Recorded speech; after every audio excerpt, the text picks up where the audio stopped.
Hey guys, I just wanted to share quickly what I've decided on for this year, homeschooling 2020-2021.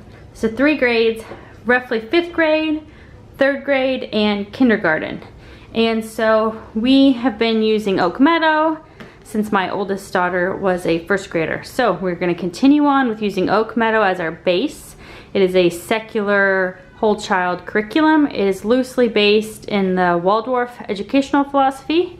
These two right here are the 5th grade English and United States history and the teacher's manual. Oak Meadow 5th grade is independent. They want the child to do a lot of it by themselves. So this is very different than the younger years, and this is a 2015 version. There is a newer version, and if you've watched any of my older videos, you know that I usually use the older versions than this, but I found this one and it was a great price, and I looked through it and I really liked it, especially since we're getting away from the parent-led, gentle educational philosophy and more into the independent 5th grade, beefing up the curriculum here some. So I went ahead and went with the 2015 version. I've looked through it. I'm very happy with it. So we're going to be doing these two. There's also a science book that goes with Oak Meadow, but we're not doing that because we'll do our own science. This is our math. This is Math UC. We've done Math UC since 1st grade as well. This is Delta, which is single and multiple digit division. This is where my oldest daughter is at, so we're going to be doing Delta. Her science, we're going to be doing Science in the Beginning. It is a Christian science curriculum that is very, very dense. We only got about halfway through it last year, so we're going to finish it up. And I'm going to be doing this with both my 3rd grader and my 5th grader. For my 3rd grader, this is the Oak Meadow 3rd grade. This is still, everything is in one book at this point, and the folk tales. This is the older version. I think this is a 2010. Or maybe a 2009. So this is the older version, which is considered more gentle, more like Waldorf, and I love this one. This will be the 2nd year that I've used this actual book, and I really like Oak Meadow. Then for math, she is in Gamma, which is single and multiple digit multiplication, which is also Math UC. And she is really into space. So I grabbed this, it is a Christian science book. It is astronomy, and then she's also going to do this because she is really into science, and one of the issues she has with Oak Meadow is that even though science is fine, there are no real experiments, and she really wanted to do experiments. So this has you doing an experiment with every lesson, and so does this. So I think with doing both of these with my 3rd grader, along with the nature studies in Oak Meadow, she will have just as much science as she wants. And then also, cursive in 3rd grade, this goes with Oak Meadow. This is the book that they use. It got bent up in the post and the mailbox, but this is the book that they use. And to be honest, most places have it at like $25 or $30. Amazon has it for $10. So I got this at Amazon. Now my kindergartner, I don't use Oak Meadow for kindergarten. I actually just kind of go really gently. We're going to go through Teach Your Child to Read in 100 Easy Lessons, and then I also print off the Danielian letters, the uppercase and the lowercase, for them to draw. It's the printed pages. You can look it up online, and it has the big uppercase and the lowercase, and then it has like a little space at the bottom where you can practice writing it. And I do A through Z, doing one letter at a time, just slowly going through it. Sometimes I do like a We Folk Art-ish type, if you've heard of that type of curriculum before, where they just pick a story that goes along with the letter, and then from the library or something like that, and we'll read the stories. But it's very, very gentle, very, very basic. And then all of my children do ASL as one of their languages. This is a fantastic children's dictionary. I got this one on Amazon as well. It's just great. And then it also has a DVD there at the back.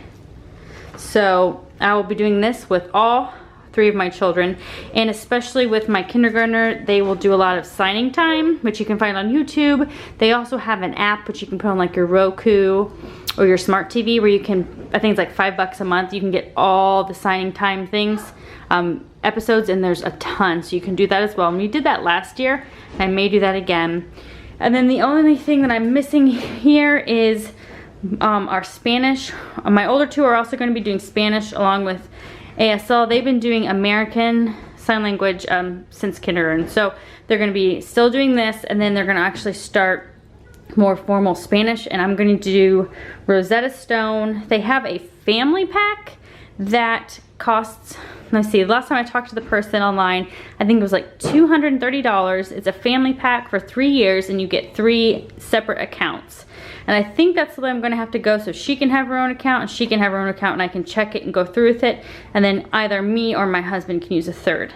They do have something called the Unlimited Lifetime, which is at $199, which sounds like a great deal because you get it forever, but it's only for 1 account. So you get unlimited languages, which I believe to them is 25, I think, and you can switch back and forth. But say if I want her to do Spanish and her to do Spanish, I can't switch like where she is and then go back to where she is. Now if they were doing 2 different languages, I think it would work out perfectly, because then I could just switch the different language. But since I'm having them both learn Spanish, I'm not quite sure if that's going to work. So I think I'm going to have to do the 2-year family plan with Rosetta Stone, which means we'll get 1 extra one for someone else in the family to use, which will be great.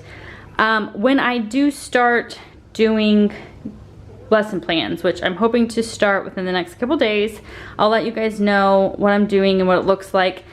I know that this is really heavy because I've done it before. It's very parental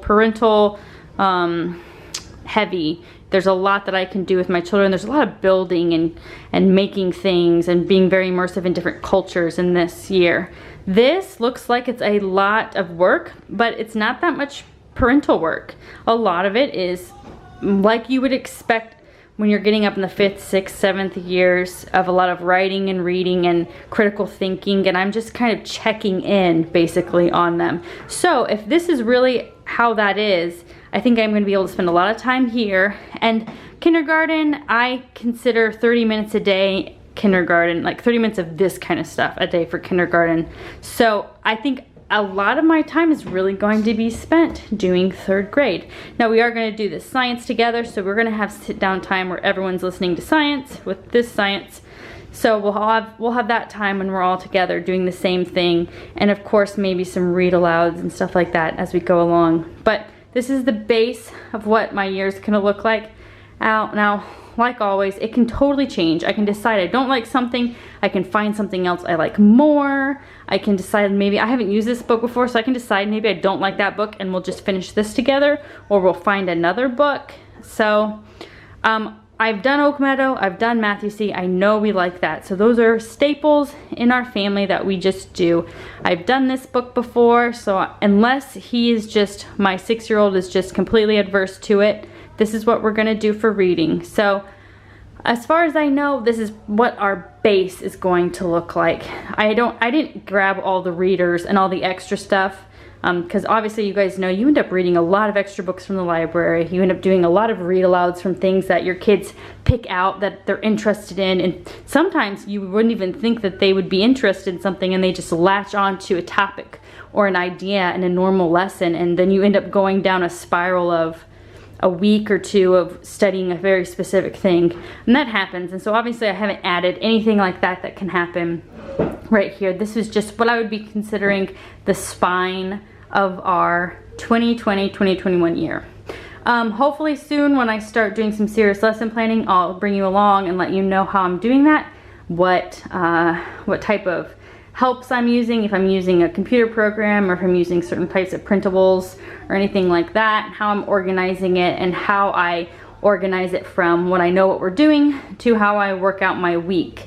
I also have a 4-year-old, so I've brought back naps, and so I'm hoping that I can do that as well, have some quiet time while he naps, and try to figure out a pleasant schedule for everyone that year.